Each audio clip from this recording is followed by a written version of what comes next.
A Câmara dos Deputados aprovou a urgência no projeto da lei de fake news e agora, então, não é preciso nem passar pelas comissões. E nós vamos conversar agora, neste momento, com o deputado Sanderson, que é do PL, que votou contra nessa votação aí que foi realizada ontem à noite na Câmara. Deputado, muito bom dia ao senhor, prazer tê-lo conosco. A expectativa agora, segundo o presidente Lira, é pela votação na terça-feira que vem. O senhor acredita que de fato haverá essa deliberação, então, pelo plenário da Câmara? Muito bom dia ao senhor.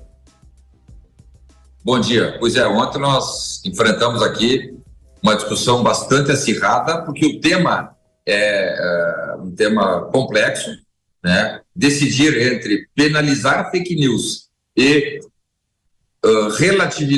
relativizar a liberdade de expressão, ou seja, alijar a liberdade das pessoas, é algo muito complexo. Então, nós ontem apresentamos vários argumentos para o próprio presidente da Casa, Arthur Lira, mas o fato é que, provavelmente, na semana que vem, na terça-feira que vem, o mérito dessa matéria, que com a aprovação do requerimento de urgência não precisa passar por nenhuma comissão, ele vai direto ao plenário da Câmara dos Deputados. Então, muito provavelmente, na terça-feira que vem, o projeto chamado PL das fake news seja deliberado, discutido e votado. Agora, é importante assinalar que nós, da oposição, temos bastante otimismo no sentido de que vamos vencer na votação, ou seja, derrotar o PL das fake news. Na votação de ontem, foram 238 parlamentares que votaram favoravelmente ao requerimento de urgência, né? Mas vários não votaram, 70 parlamentares não votaram, o que dá uma margem bem interessante, bem otimista, auspiciosa, no sentido de que na terça-feira que vem, nós, da oposição, teremos condições, sim, de aprofundar a discussão, deliberarmos e na votação termos maioria de votos para rejeitar esse PL, que na minha observação é um PL desnecessário. Porque para combater fake news, já existe legislação. O Código Penal brasileiro, em vários artigos, ele reprime, ele ataca qualquer tipo de lesão, seja a lesão cometida em rede social ou lesão cometida em aplicativos diversos, né? Então, essa relação censura, liberdade de expressão e repressão a crimes cometidos pela internet, né, na minha observação, nem precisava estar sendo discutida, porque se no aspecto penal já há previsão penal penalizando quem abusa, calúnia, injúria, difamação, também o direito civil, através do Código Civil, estabelece indenizações para quem abusar e para quem denegrir a imagem de terceiros. Vale muito claro o Código Civil. Indenizações, inclusive algumas, a depender da extensão do dano moral, indenizações milionárias. Então, não vejo razão para que esse projeto seja aprovado e, por isso, nós, da oposição, estamos trabalhando para esclarecer a sociedade de modo geral, para também esclarecer vários parlamentares que ainda não se dedicaram em estudar a fundo o texto, para que na terça-feira que vem tenhamos voto para rejeitar essa matéria.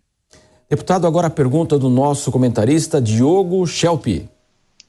Deputado Sanderson, bom dia. Deputado, no texto original do PL das fake news, existe uma tentativa de evitar a disseminação em escala industrial de desinformação. O foco ali não é o indivíduo, a pessoa que dá uma opinião na internet. No entanto, o PL ele também prevê a extensão da imunidade parlamentar para as redes sociais. O senhor é a favor desse dispositivo? Lembrando que, obviamente, pode ser que o PL seja aprovado, mas a oposição, outros deputados, poderão ter oportunidade de modificar o texto antes que ele volte ao Senado. Claro. Essa proposição ou argumentação no sentido de extensão da imunidade parlamentar, na minha visão, é uma heresia, porque a Constituição, no artigo 153, é muito claro. Parlamentares, no âmbito federal, deputados e senadores, têm imunidade absoluta para, em falando ou dando opinião ou votando, não serem sujeitos de processo penal e nem mesmo ações civis. Então, não vejo razão, mais uma vez, para que esse projeto seja exitoso quando chegarem à votação no plenário da Câmara. Parlamentares, em geral, já têm essa imunidade. Claro, muitas vezes essa imunidade é vilipendiada, é alijada, mas isso é um abuso de quem está vilipendiando e atacando imunidade parlamentar. E para esse tipo de abuso, nós vimos aí ultimamente até um deputado federal, que agora não é mais deputado, mas que esteve até preso em razão de uma live que ele fez numa rede social, quando ele tinha imunidade parlamentar, porque ele falava em razão da sua condição de deputado federal, né? Mas aí os freios e contrapesos não funcionaram, a própria Câmara dos Deputados na época votou e homologou a prisão.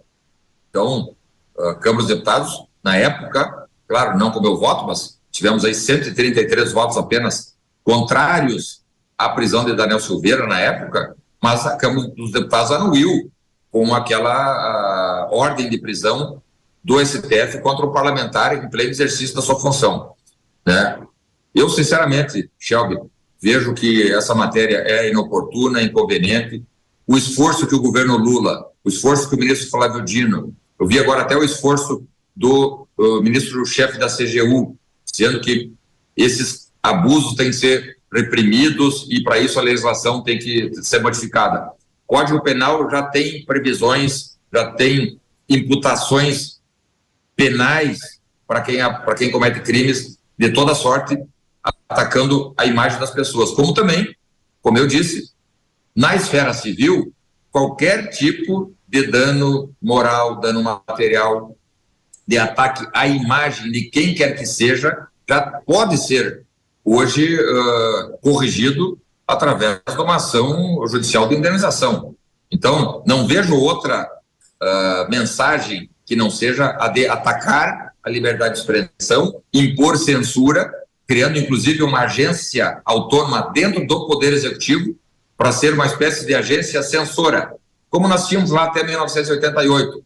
A Polícia Federal, até 88, tinha um cargo, que era o cargo de censor federal. Ele censoriava tudo aquilo que podia ir a público ou não, né? Na época não existia redes sociais, então eles iam nos teatros, nos cinemas, nas redações dos jornais, nas redações das rádios, para dizer, não, isso pode, isso não pode.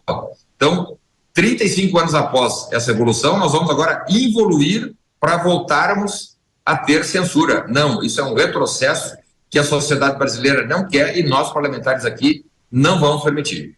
Deputado, a gente percebe aí uma sintonia, né? Nós vimos, inclusive, na reportagem, o presidente do TSE, o ministro Alexandre de Moraes, entregando sugestões ao projeto para o presidente da Câmara, Arthur Lira.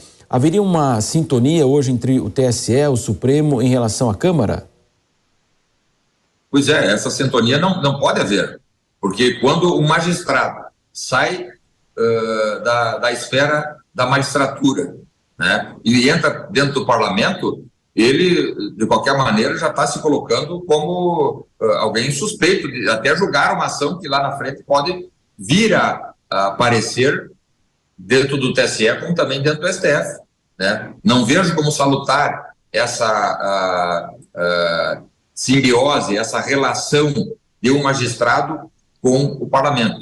O Poder Judiciário julga com isenção, com imparcialidade. O Poder Legislativo legisla e fiscaliza, inclusive, o Poder Judiciário.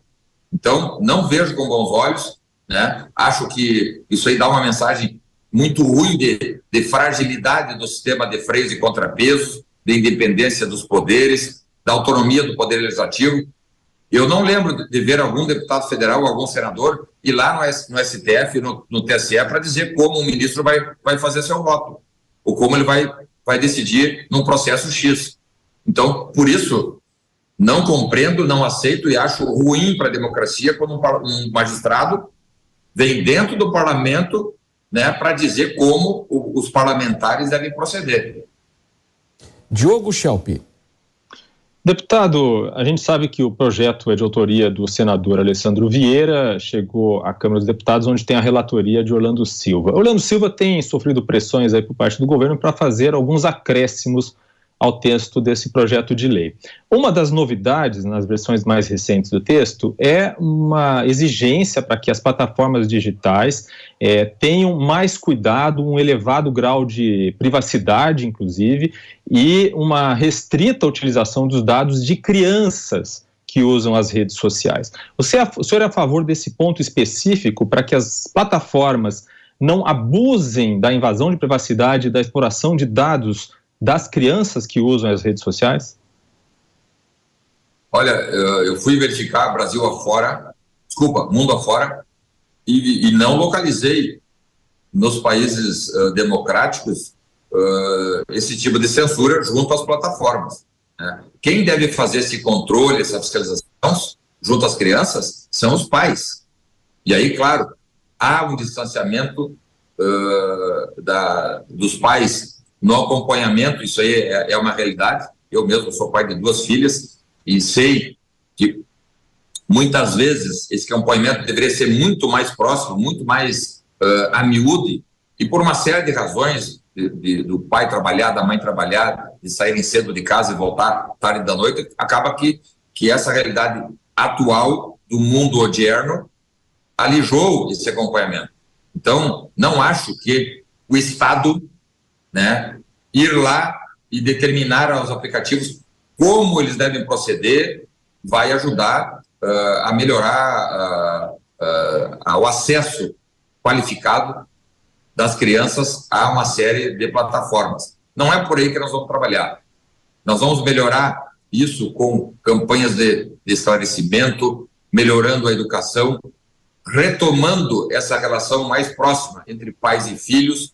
Quando o Estado vem e quer, a mano militare, determinar algo relacionado à liberdade de expressão, nós temos aí uma tentativa de impor um regime, até diria, totalitário, né? A China, por exemplo, que é um país, vamos dizer assim, modelo para o atual governo do PT, eles têm lá um sistema que o Estado diz o que cada família pode ou não assistir, né? Agora, a pergunta que fica: nós, enquanto sociedade brasileira, queremos ter um modelo paradigmático de países democráticos do Ocidente, ou um modelo, por exemplo, esse da China, onde o totalitarismo é uma realidade que todo mundo sabe que existe, né? E que a liberdade de expressão não é algo presente no seio daquela sociedade.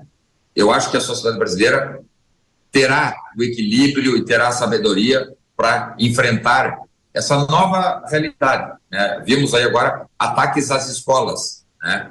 E, mais uma vez, a participação da família, dos pais, né? Verificando o comportamento das crianças, verificando o que as crianças estão assistindo nas redes sociais, né? Será, sem sombra de dúvida, uma solução que nós certamente teremos com bastante força e bastante efetividade.